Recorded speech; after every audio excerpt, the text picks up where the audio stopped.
Fala pessoal, tudo bem? Estamos de volta aqui com o podcast BSZ.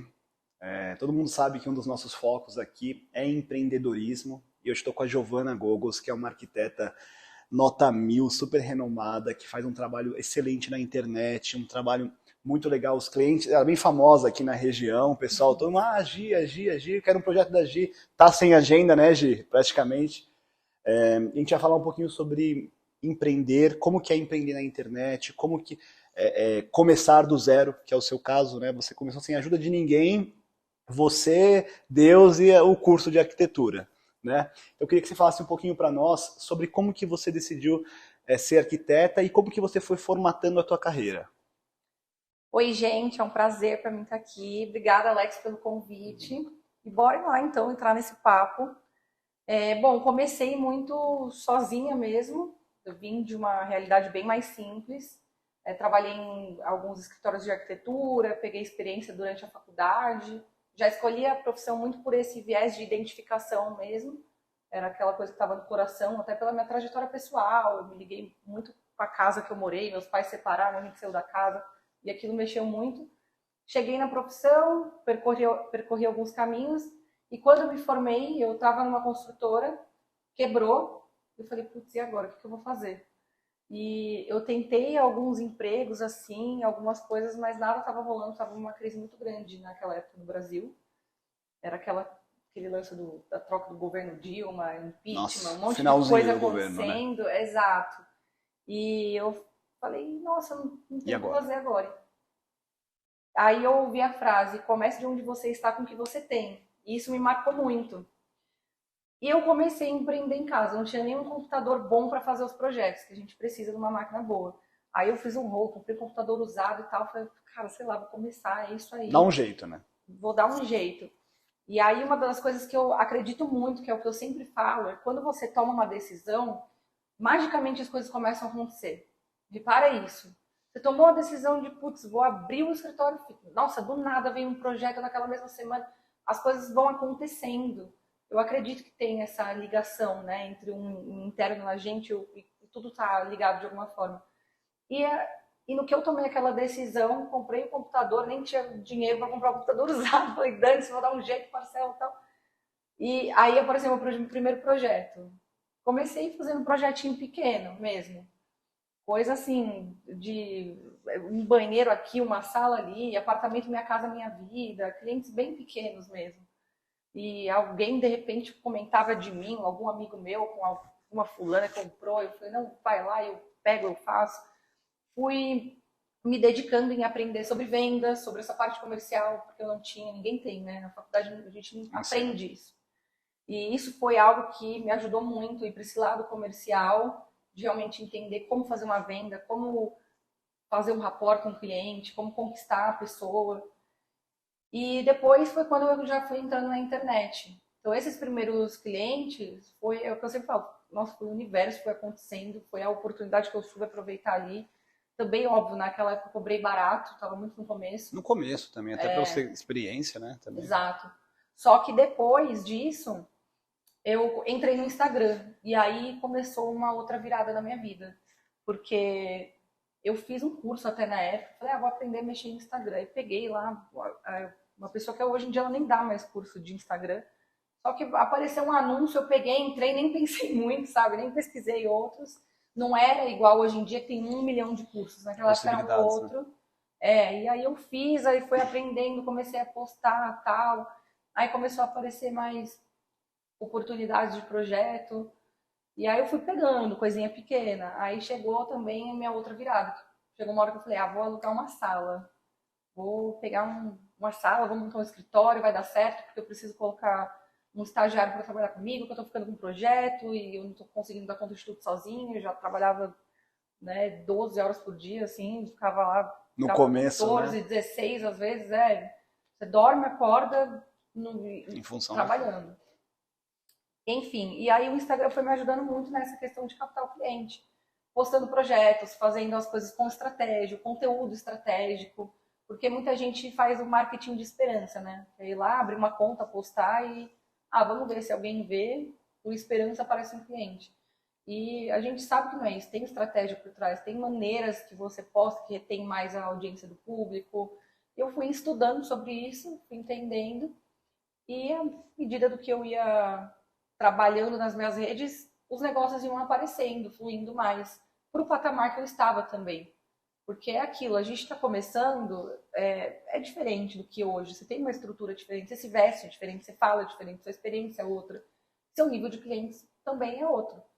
Então, no começo, a gente precisa realmente aceitar que o que vier vai ser para agregar, vai ser para trazer experiência, e à medida do que o tempo vai passando, você vai aprimorando, vai crescendo.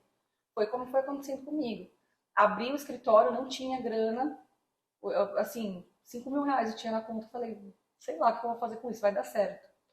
E foi tudo acontecendo. No que eu abri, já aparecia projeto, e com a grana que ia entrando, eu ia pagando a reforma. Demorei 6 meses para fazer a obra, que era o tempo de carência que eu tinha. E aí, a hora que ficou pronto, eu já estava um nívelzinho a mais também. Eu já peguei uma estagiária.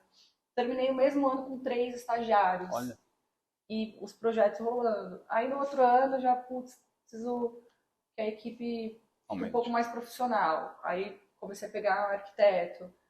E à medida que eu ia dando esses passos, também sempre me atualizando, sempre estudando, entendendo mais tanto de arquitetura como de business mesmo, negócios, marketing, de vendas, de toda essa parte assim do digital, as coisas iam acontecendo.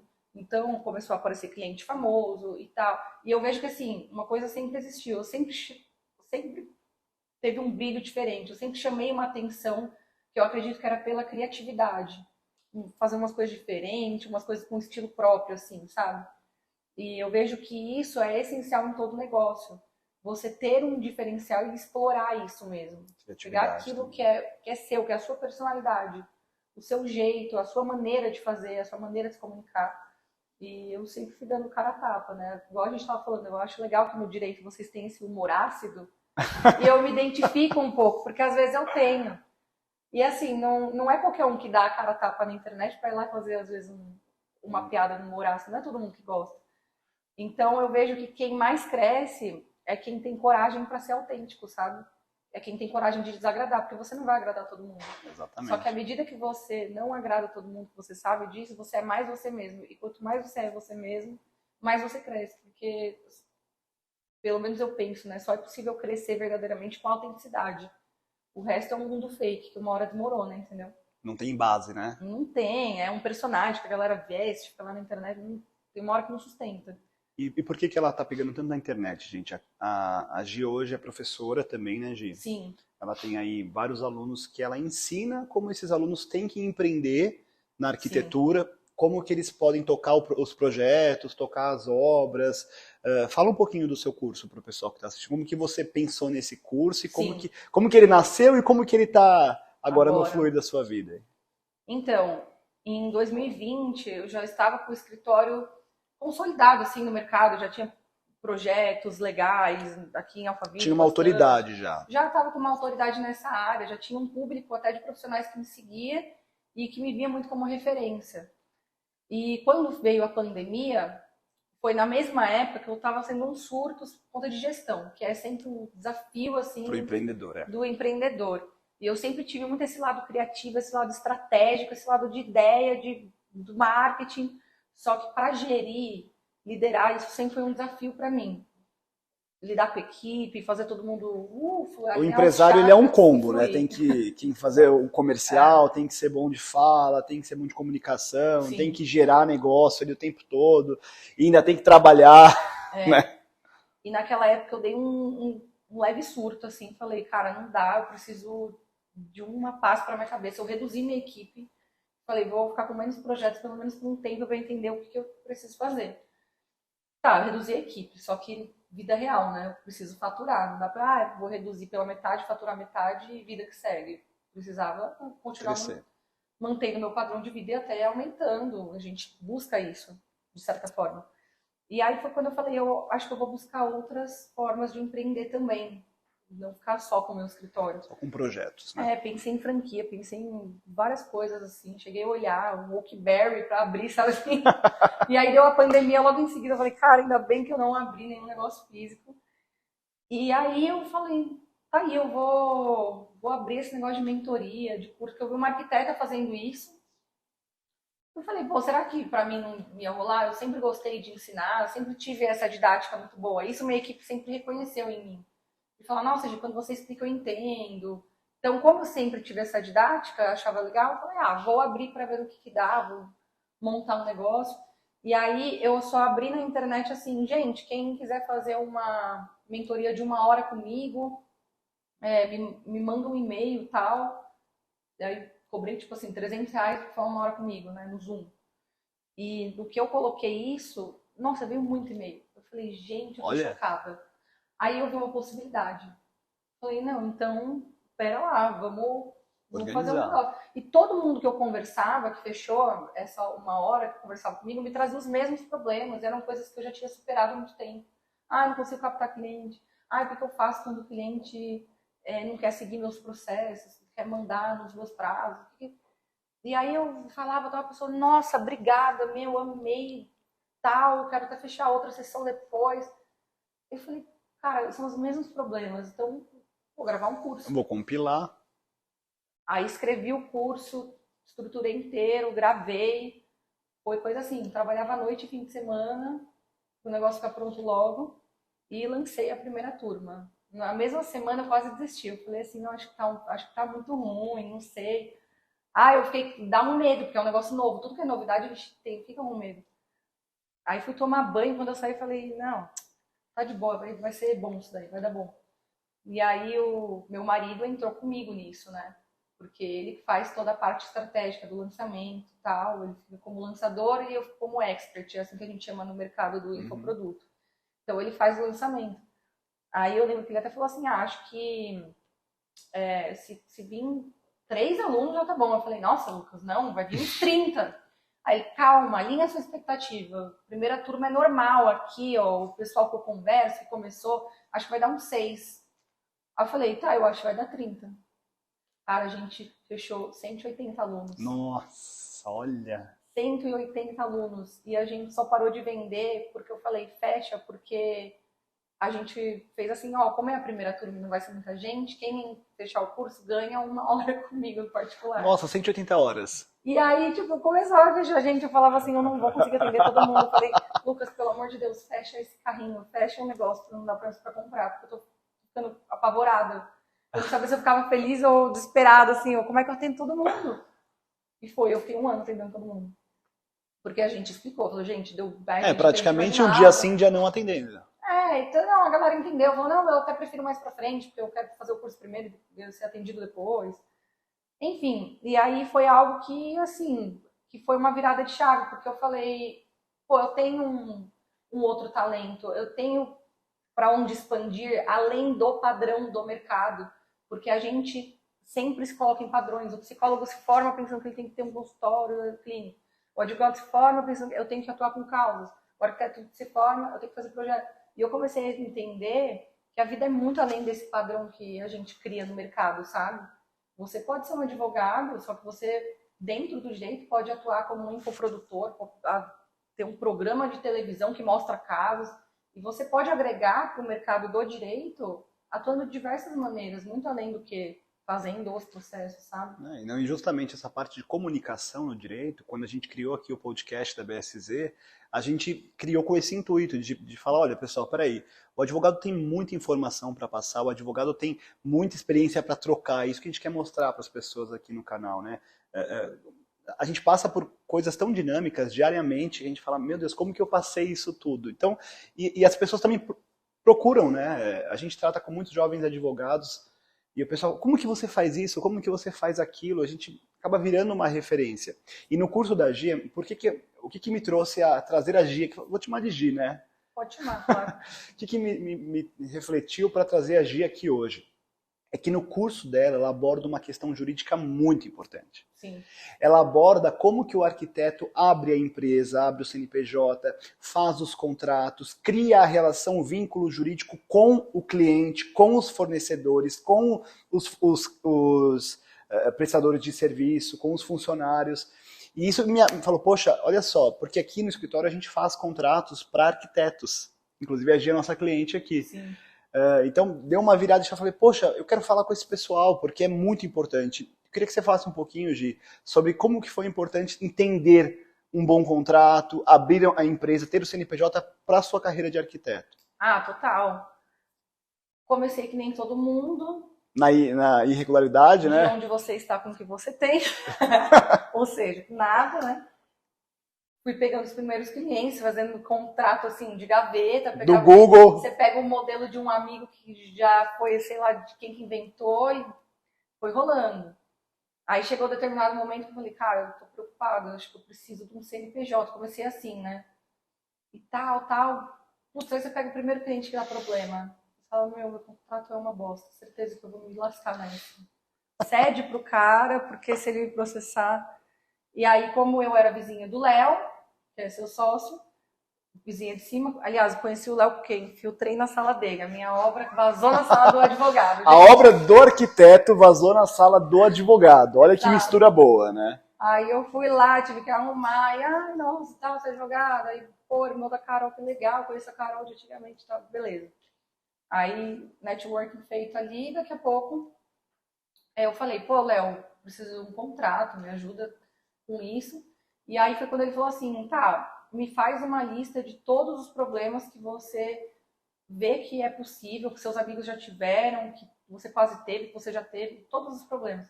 E quando eu comecei a fazer essa lista, eu falei, cara, é muito risco. Essa lista foi tão boa que eu falei, eu vou cobrar mais caro só pelo risco que eu entendi que tem no meu negócio. Porque quando você entende que não é só uma ideia criativa, é um desenho maravilhoso. Não, pera lá, é um desenho que se tiver errado 1 centímetro e a geladeira não passar na porta, você se lascou. O prejuízo de 10, 20, sei lá quantos mil reais é seu. Você errou aquele centímetro, sabe assim? Eu sei. E eu comecei a entender isso. Falei, é muito detalhe, é muito detalhe. Eu acho que, assim, o arquiteto é uma das profissões mais arriscadas, porque não tem uma obra que você vai fazer que não envolva muita grana. E qualquer coisa que você erra, não existe. Ah, errei essa estante aqui, essa estante toda laqueada, quanto que é? Ah, é 20 mil reais? Tá, quem vai pagar? O cliente não quer saber, ele te contratou para você fazer. Exatamente.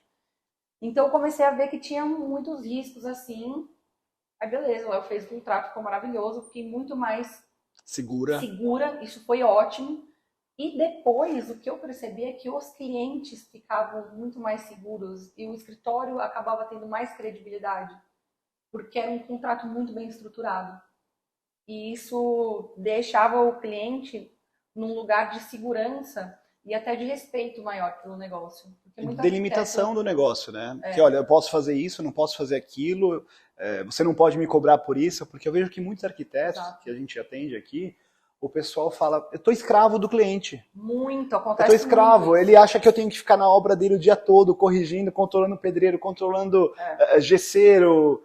E assim, não é, eu ia só fazer o projeto. Né? Então olha a importância do contrato aí. O contrato, ele é justamente a colocação desses limites, direitos e obrigações para ambas as partes. Sim. E o alinhamento de expectativa, né? Porque é legal você ter o contrato e alinhar com o cliente, deixar bem claro, olha, essa é a minha função, é assim que eu trabalho, tal, eu não fico na sua obra o dia inteiro. Se você quer alguém para ficar o dia inteiro, você tem que contratar um gerente de obras que vai fazer. Aí se você vem do gerenciamento, realmente, né? Só que não é meu caso, eu não gerencio obras, então eu faço todo um alinhamento com o cliente lá no início para não ter nenhuma frustração. E assim, a base disso é o contrato, porque um alinhamento também sem nenhum contrato fica só uma conversa que depois a pessoa, ah, não, mas eu não lembro, mas eu não entendi. Então, assim, é muito necessário. Isso é a base de qualquer negócio. É o que eu falo assim, você vai começar qualquer negócio, um investidor, ele começa pondo dinheiro em alguma coisa, em alguma estrutura. Então, por mais que você comece igual eu, de onde você está, com o que você tem, que é nada, aquele primordial você tem que ter, a grana. A grana que eu peguei para o computador usado, eu diria que assim, a grana do computador usado é a grana de fazer um bom contrato, porque sem isso você vai ter muito risco, e o risco do prejuízo é grande. E o dinheiro para investir também em conhecimento. Se você não adquirir mais conhecimento, você para onde você está. Então, na verdade, assim, o que a gente pode concluir desse mindset que você criou é um arquiteto sem contrato, ele está em risco o tempo todo. A qualquer errinho, ele perde tudo que ele fez. Porque, vamos supor, está no começo da carreira. Como você falou, fiz ali a estante, deu problema. Como que você vai pagar aquilo? Exato. E fora o peso que depois um cliente que fala mal de você gera na tua carreira. Porque, ainda mais na nossa profissão, advogado, arquiteto, é muita indicação, né? Muito boca a boca. Olha, minha arquiteta é muito boa. Você Sim. indica para um amigo, você indica para um conhecido, para um familiar. Agora, um peso de uma crítica, falando, olha, minha arquiteta é muito ruim.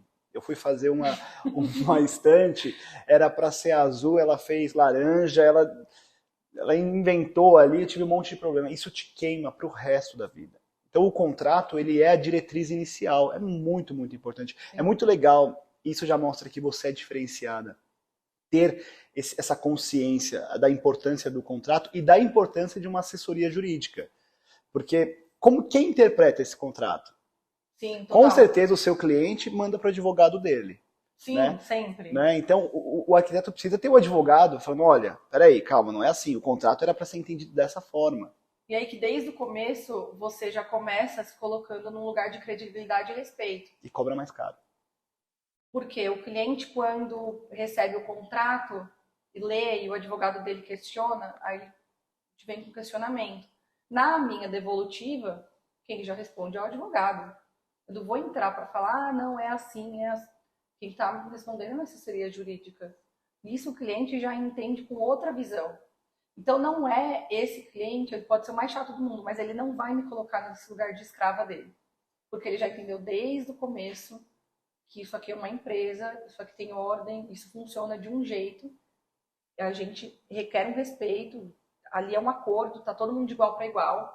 Agora, o arquiteto que desde o começo se posiciona como algo inferior ao cliente, inconscientemente aquele cliente vai se dirigir assim a ele, porque às vezes o cliente sente que tem essa necessidade de gerir, como se fosse um filho, como se fosse um empregado da empresa. Ele fala assim, deixa eu mandar esse cara ir lá para a obra para resolver.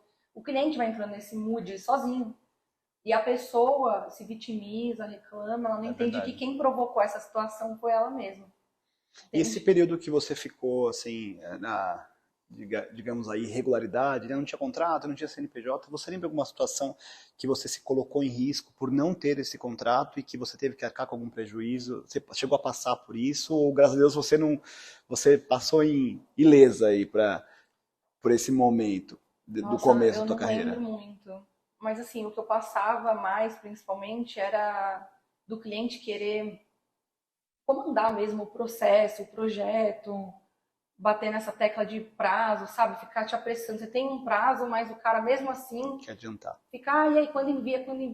Hoje em dia, quando o cliente tem essa pressa, e até perguntou, quando que vai enviar mesmo? Você já vê que é mesmo. Eu sei que a gente tem um acordo, quando que é mesmo? É diferente do cara que começou o trabalho, e aí, quando se envia? Quando se envia? Ou se não pagar mais caro por isso. Aí a gente responde, olha, conforme o nosso prazo estipulado em contrato, fecha os dias úteis. E aí o cliente, tá bom, é verdade, né? Tem um acordo, o combinado não sai caro. Então, é muito importante, não tem como. E no seu curso, você tem um módulo só sobre contratos, se eu não me engano, né? Que é alguma parte voltada a ensinar esse pessoal da arquitetura a importância do contrato e do CNPJ. Né? Também. O que mudou essa questão de ter uma empresa e não ter uma empresa? Quando você não tinha, o pessoal te via de uma forma diferente, e a partir do momento que você começou a ter um CNPJ, emitir nota, ser regular, você começou a estar dentro da normalidade, da legalidade, você acha que mudou, né? Foi uma virada de chave, assim, as pessoas começaram a falar, poxa, é uma empresa, não é mais a Giovana. É uma empresa, é uma entidade, eu tenho que respeitar, eu tenho que entender, tem o preço, é mais caro, porque é uma empresa. Sim, totalmente. Eu senti muito isso com o escritório físico, na verdade. Só o fato de ter o escritório físico... Então, o pessoal confunde que o escritório físico é uma empresa, né? Isso, eles já começam a ver como uma empresa, né? Mas um arquiteto autônomo que trabalha em casa. Às vezes tem gente que tem um escritório home office totalmente ali em casa, vem até uma equipe, só que o cliente não tem essa visão. Porque o espaço, a arquitetura, ela comunica, né? Foi sempre assim na história da sociedade. Conforme iam acontecendo os movimentos, a arquitetura sempre ia comunicando o que está acontecendo, na época do classicismo, do neoclassicismo, aí quando veio o modernismo para o menos é mais, o novo conceito, a arquitetura sempre representou. Então é um viés totalmente inconsciente que a arquitetura ela representa as coisas. Se você está num escritório que tem um investimento muito maior, você vai comunicar algo muito a mais para o seu cliente do que um escritório pequeno. Isso é fato, isso é inconsciente, isso é uma das coisas que eu leciono, né, da psicologia aplicada à arquitetura.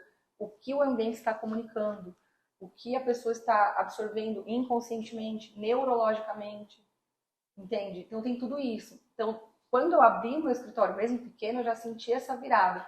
Agora, de fato, o que chegou a acontecer é eu perder trabalhos porque eu não tinha o CNPJ. Aí doeu. Porque o cliente é comercial, principalmente, o residencial, ele às vezes ainda vende, tem nota, não tem. Tá bom, ele quer arquiteto, assina o contrato ali, beijo, tchau. Agora, quando é o cliente comercial, ele precisa da nota fiscal. E aí aparece o primeiro, tal, e a nota, você fala, meu Deus, e agora? Eu não sei, não vou gerar nota, como que eu vou fazer? Aí você perde o cliente, entendeu? Aí é triste. Aí tem que perder para aprender. E aí também me preocupava muito essa questão fiscal. Tava, putz, cara, e a questão fiscal? Eu vou ser presa. O pessoal fala muito isso. Eu falo, não, eu pensava assim, gente, e agora? Meu nome vai sujar, porque vai vir uma multa de 50 milhões, porque eu nunca declarei nada. E eu ficava morrendo de medo, assim. Então, quando eu abri o CNPJ, deixei tudo regularizado, eu me senti mais segura. E eu vejo que isso é uma das coisas principais, você tomar atitudes para você se ver como empresário.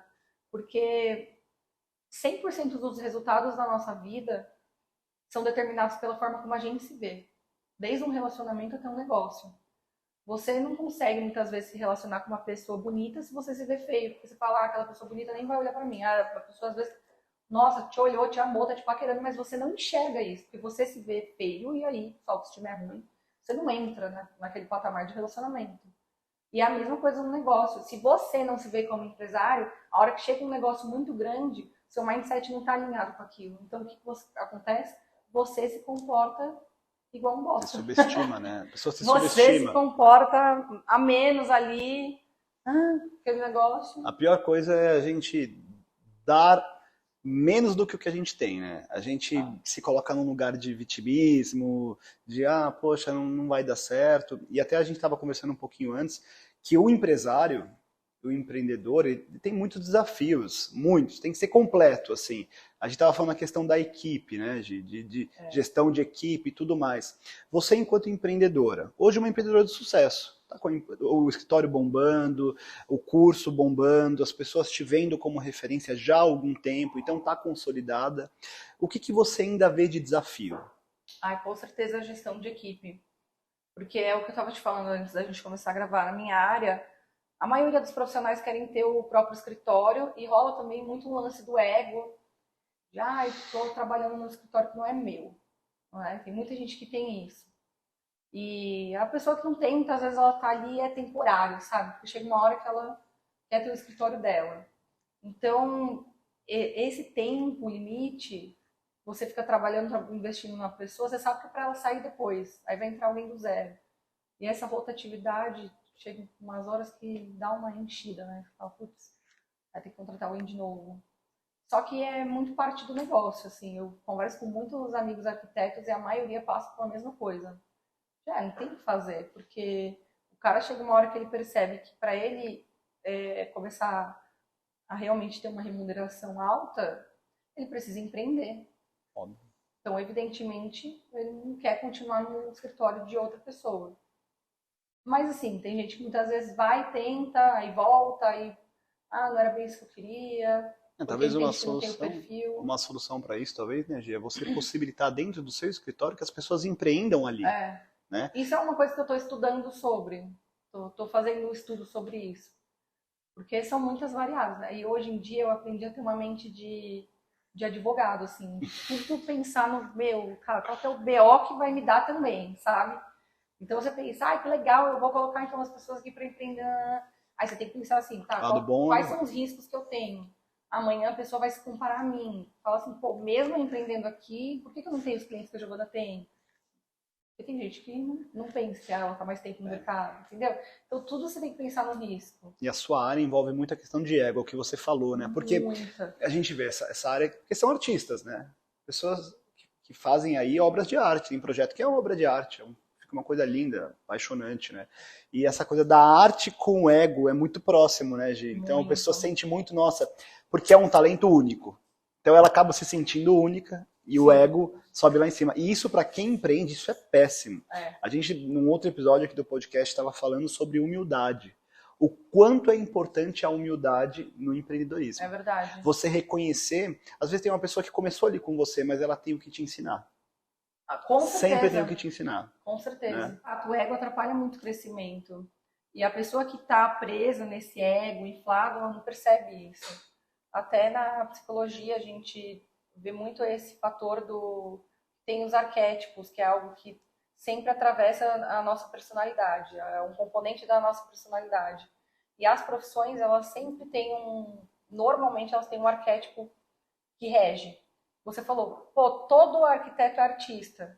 Então é muito linkado ao arquétipo do criador. O que é o arquétipo? Ele é um padrão de comportamento, de traços psicológicos que a pessoa tem. Todo arquiteto tem um pouco desse arquétipo do criador. Pode ter outros ali, conforme a pessoa. Esse arquétipo do criador, que traço traz? É aquela pessoa que gosta realmente de criar, de dar ideia e tal. E todo arquétipo tem o seu lado sombra. O lado sombra do arquétipo do criador é o ego. É isso, é não gostar de mexer na minha arte. Quer matar um arquiteto é pedir alteração, cara. Pô, mas o negócio perfeito que você tá alterando. Então, assim, claro, a gente entende, é normal, o cliente vai alterar e tal. Só que, assim, quando que o arquiteto sente muito prazer? Quando é aprovado de primeira, não teve que alterar nada. E o advogado, você quer saber, o arquétipo que rege muito o advogado é o arquétipo do sábio. E normalmente a sombra do sábio, não tem só uma, né? São vários traços de sombra também. Mas uma delas é a distância, é a falta de afeto, é a pessoa ficar muito fria, porque ela sabe tanto, ela é tão dona do conhecimento, que ela vira isso, entendeu? Perde um pouco. Interessante, né? Muito interessante isso. Perde a sensibilidade porque ela vira extremamente aquilo do livro, da leitura. Fria, né? Ligada demais no conhecimento. Excelente. Hoje, e a gente trabalha todo dia para ter resultado. E resultado para quem? Os clientes. Com né? certeza. Que são quem movimenta aí o nosso negócio, a nossa vida profissional. Como que você se vê hoje, como que você faz para fidelizar esses clientes? O que você vê que traz mais resultado, assim? É um projeto que a pessoa, que encanta de pronto, é um atendimento muito bom, é um preço muito competitivo? O que você entende que encanta os seus clientes e mantém você aí no topo de escritório de arquitetura? Experiência. A experiência comanda tudo. E aí envolve o que você falou. Desde o projeto extremamente criativo e diferente, totalmente personalizado, que é onde a gente entra com a psicologia aplicada. Então, entender realmente quem é o cliente, fazer uma análise profunda dos traços da personalidade dele, da identidade. Quando a gente cria um projeto baseado em tudo isso, já sai muito do padrão. A galera vê a imagem lá do Pinterest e faz uma coisa que é bonita, é funcional, é legal. Agora, não tem algo que encanta. Que é único, né? Então, isso é a premissa do escritório. É sempre fazer algo diferente que vai encantar, que o cliente vai encontrar ali exclusivo. Não vai ter igual. Vai ter depois, que vão copiar um pouquinho, né? A gente vira referência na internet, tem gente que se inspira. Agora, é sempre algo inusitado, que surpreende. E todos os detalhes durante a experiência dele. Quando o cliente vai no escritório, eu não ofereço só um café, uma água. Ele tem um menu. Ele pode escolher lá cappuccino com borda de Nutella. Olha. Esse detalhe vai moldando a experiência do cliente no escritório. Ele contrata a gente, ele recebe um kit boas-vindas, que é um Shandong com umas taças personalizadas. Então a gente cuida dessa experiência inteira. O atendimento. Eu não sei, eu queria alterar, mas eu não sei o que é no projeto. Então vamos fazer uma reunião. Me fala um pouco mais, o que você está sentindo? Resume uma palavra. Isso são técnicas da psicologia. Tô achando simples. Então tá bom, então você queria algo mais elaborado. Acho que é isso. Então é ajudar o cliente a se encontrar. Essa atenção, esse acolhimento, sabe? De pegar e falar, não, vem cá que eu vou te ajudar mesmo a fazer. Não aquele negócio do frio, fala aí o que você quer mudar então. Mas você pode ser tudo. E não dá uma solução, né? Fala você.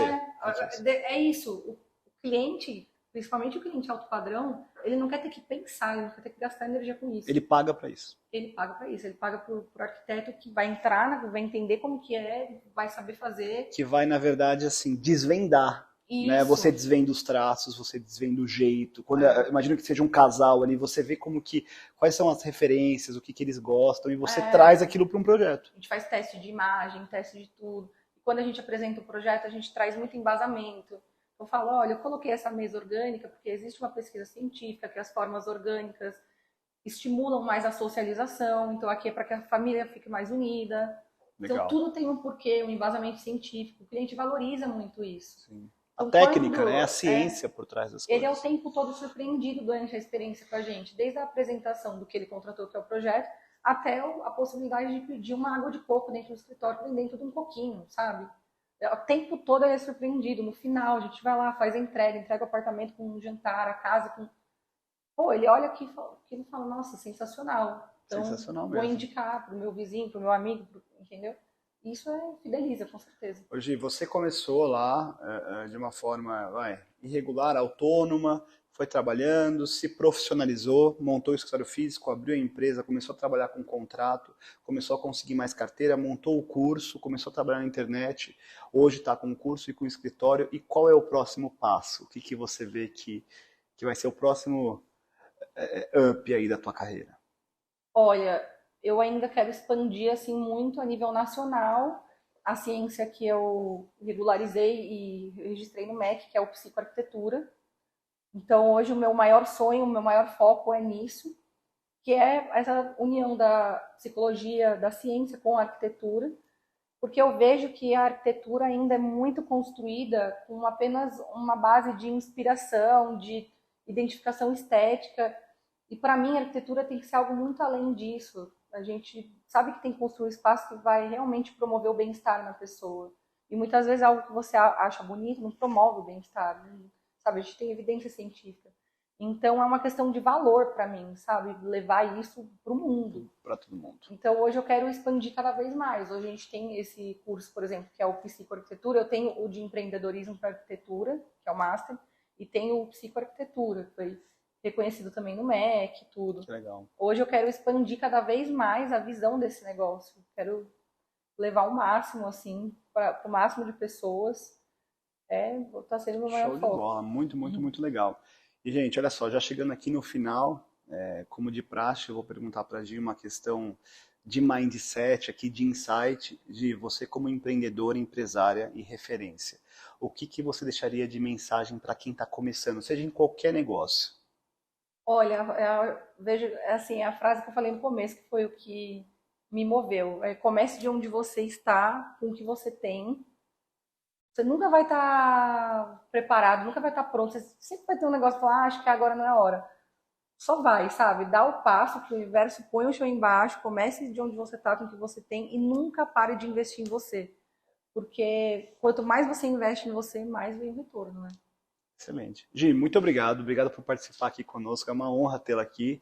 É uma experiência sensacional, porque você tem uma cabeça muito, eu diria assim, com muitas frentes, né? Você trata da questão de negócio, a questão de jovem, de juventude, porque você é uma empreendedora jovem, a questão da criatividade, você uniu tudo isso e montou o seu negócio. Isso é realmente admirável. E obrigado pelo seu tempo. A gente sabe que a sua agenda é assim super concorrida e a gente está sempre à disposição aqui para o que precisar. Obrigado aí por participar e é isso. Obrigada, gente. Muito obrigada. Adorei o convite. Pode me chamar mais vezes. Vamos chamar, com certeza.